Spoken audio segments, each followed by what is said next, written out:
गजाननं भूतगणादिसेवितं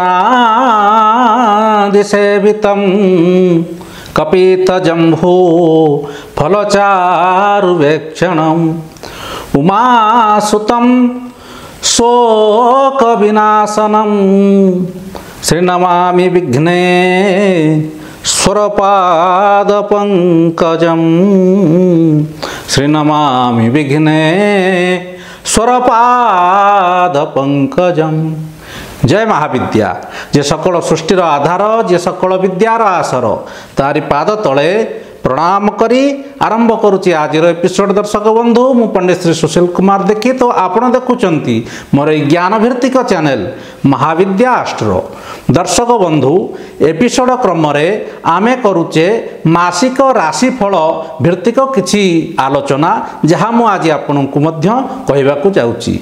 दर्शक बंधु ग्रह गोचर क्रम अनेक किछि स्थिति परिस्थिति बदली थाए। जातक दशा महादशा अंतर्दशा तो चली रही थाए। यह तो आम जातक तर्जमा करला बेले जानी थाए।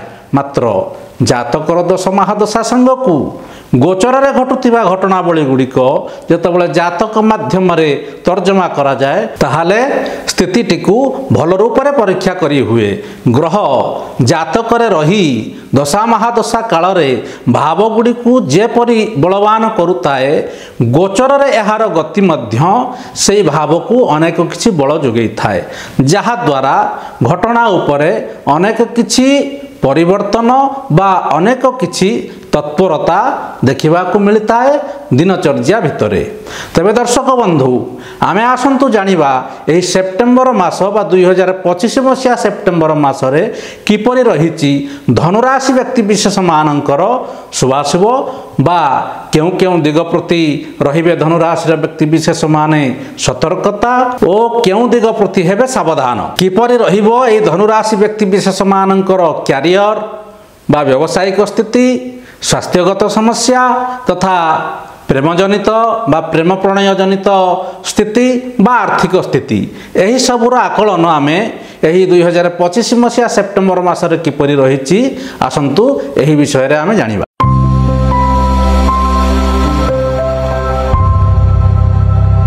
देखु दर्शक बंधु 2025 मसीहा सेप्टेम्बर मास धनुराशि व्यक्ति विशेषों ग्रह गोचर अनेक किछि अनुकूलता आनी देवार देखा जाए। जहा कैरियर क्षेत्र को व्यवसाय क्षेत्र को अनेक किछि शुभ फल देवार देखा जाए। तेबे आसंतु जानिबा ए धनुराशि पाई ग्रह गोचर बा ग्रह मानकर स्थिति केउ केउ भाव रे रहिछि और रहिथिबा भाव मानकरे ग्रह मानकर किपरि फलाफल रहिछि यही सेप्टेम्बर मासरे आपणको पाई। मासर प्रथमार्धरे रवि सिंह रु कन्या राशि को जिबे और रहिबे आपणको राशि ठारू दशमरे ओ एही कन्या राशि रे बुधंकर अवस्थिति रवि बुधंकर जुक्ति को बुध आदित्य जोगर मान्यता दउछि। ए बुध आदित्य जोग दशम भाव रे सृष्टि होथिबारु धनुराशि रे व्यक्ति विशेष मानकु कैरियर वा कर्म संस्थान रे अनेक किछि शुभ फल देव बा कर्ममय जीवन रे आपण अनेक किछि शुभाशुभ पाई परछंती। सेहिपरि मंगलंकर गोचर ए सेप्टेम्बर मासरे धनुराशि पाई विशेष किछि शुभ फल देवार देखा जाए। जहा कर्ममय जीवन रे शुभता देउथिबा बेले धन जोग बा आर्थिक स्थिति रे मध्य बहु शुभ फल देवार देखा जाए। बृहस्पतिंकर गोचर राशि रु सप्तम रे थिबारु एहा वैवाहिक जीवन को सुख समृद्धि देउथिबा बेले भागीदारी बा पार्टनरशिप रे करुथिबा व्यवसाय रे मध्य आपन को अनेक शुभ फल देव।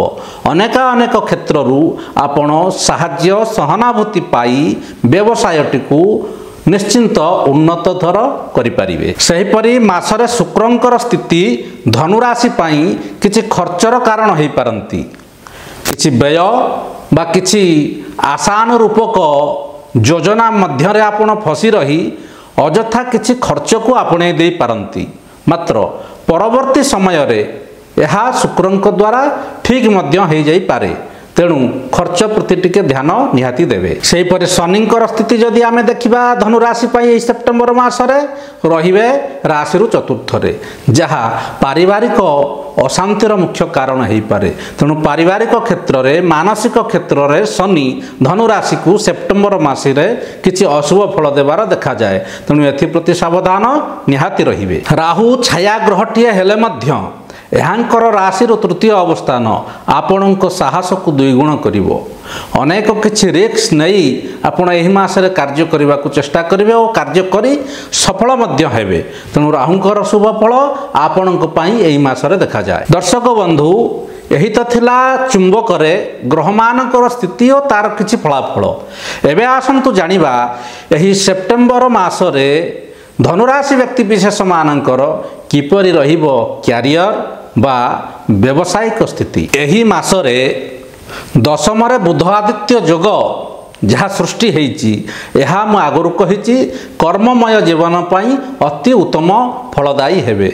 କର୍ମକ୍ଷେତ୍ରରେ ବା ଚାକିରି କ୍ଷେତ୍ରରେ ନିଯୁକ୍ତି ଥିବା ଧନୁରାଶିର ବ୍ୟକ୍ତିବିଶେଷମାନଙ୍କୁ ଚାକିରି କ୍ଷେତ୍ରରେ ପଦ ଉନ୍ନତି ସାଙ୍ଗକୁ କିଛି ଦାୟିତ୍ୱ ମଧ୍ୟ ମିଳିବାର ଦେଖାଯାଏ। ସେହିପରି ବ୍ୟବସାୟୀମାନେ ବ୍ୟବସାୟ କ୍ଷେତ୍ରରେ ଅତି ଉତ୍ତମ ଫଳ ପାଇପାରନ୍ତି।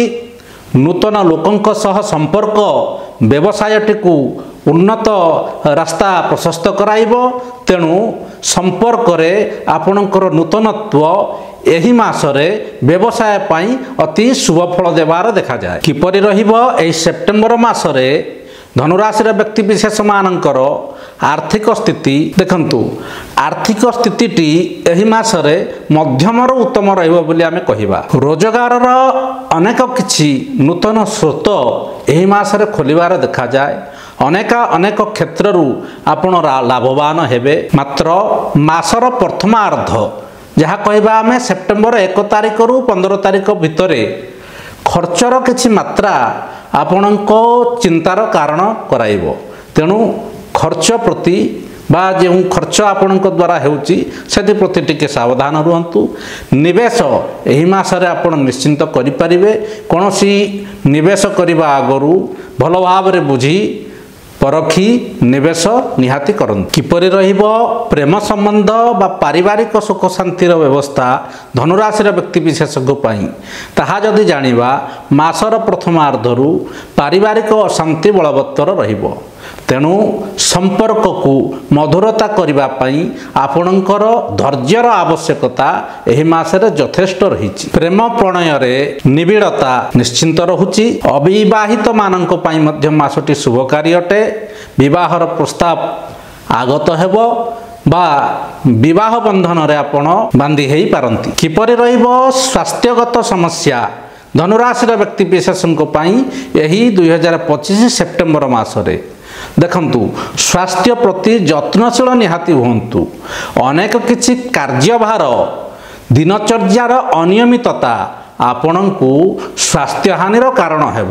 ତେଣୁ ସ୍ୱାସ୍ଥ୍ୟ ପ୍ରତି ସଚେତନତା ନିହାତି ଆବଶ୍ୟକତା ରହିଛି ଓ ସେଥିପ୍ରତି ସତର୍କ ହେବାର ମଧ୍ୟ ଆବଶ୍ୟକତା ରହିଛି। ଧନୁରାଶିର ଛାତ୍ରଛାତ୍ରୀମାନେ ବା ଶିକ୍ଷାର୍ଥୀ ବିଦ୍ୟାର୍ଥୀମାନେ ଏହି ସେପ୍ଟେମ୍ବର ମାସଟିରେ ଆପଣଙ୍କୁ ମିଳାମିଶା ଫଳ ମିଳିବାର ଦେଖାଯାଏ। ତେଣୁ ଅତ୍ୟଧିକ ପରିଶ୍ରମ ଆପଣଙ୍କ ପାଇଁ ଶିକ୍ଷା କ୍ଷେତ୍ରରେ ଉନ୍ନତି ଆଣିଦେବାର ଦେଖାଯାଏ। ତଥାପି ଉଚ୍ଚଶିକ୍ଷା ଅଧ୍ୟୟନକାରୀ ଛାତ୍ରଛାତ୍ରୀମାନେ ବା ମ୍ୟାନେଜମେଣ୍ଟ କ୍ଷେତ୍ରରେ ଯେଉଁମାନେ ଅଧ୍ୟୟନରତ ସେମାନଙ୍କ ପାଇଁ ମାସଟି ଶୁଭକାରୀ ହେବାର ଦେଖାଯାଏ। କେଉଁ କେଉଁ ଦିଗ ପ୍ରତି ବିଶେଷ ଧ୍ୟାନ ଦେବେ ଏହି ସେପ୍ଟେମ୍ବର ମାସରେ ଧନୁରାଶିର ବ୍ୟକ୍ତିବିଶେଷମାନେ, ତାହା ଉପରେ ଯଦି ଆଲୋଚନା କରିବା, ଆଜିର ବ୍ୟସ୍ତବହୁଳ ଦିନଚର୍ଯ୍ୟା ଏକ ପ୍ରତିଯୋଗିତାମୂଳକ ସ୍ଥିତି ଉତ୍ପନ୍ନ କରୁଥିବାରୁ ଅନେକ କିଛି ଲୋକ ବ୍ୟସ୍ତବହୁଳତାରେ ଅନେକ କିଛି କଥାକୁ ଭୁଲି ଯାଇଥାନ୍ତି।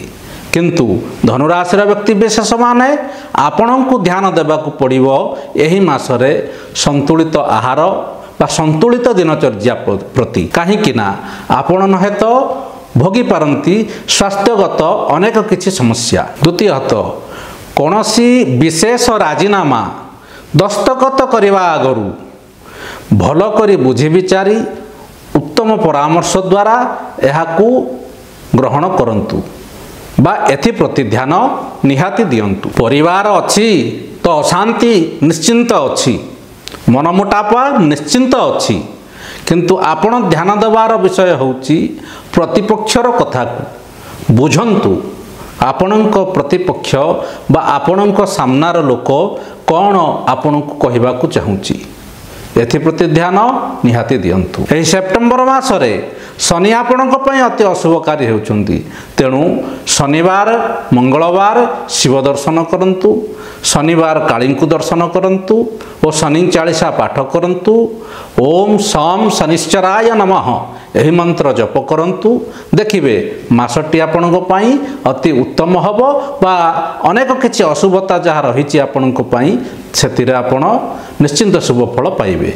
ରହୁଛି, ନମସ୍କାର।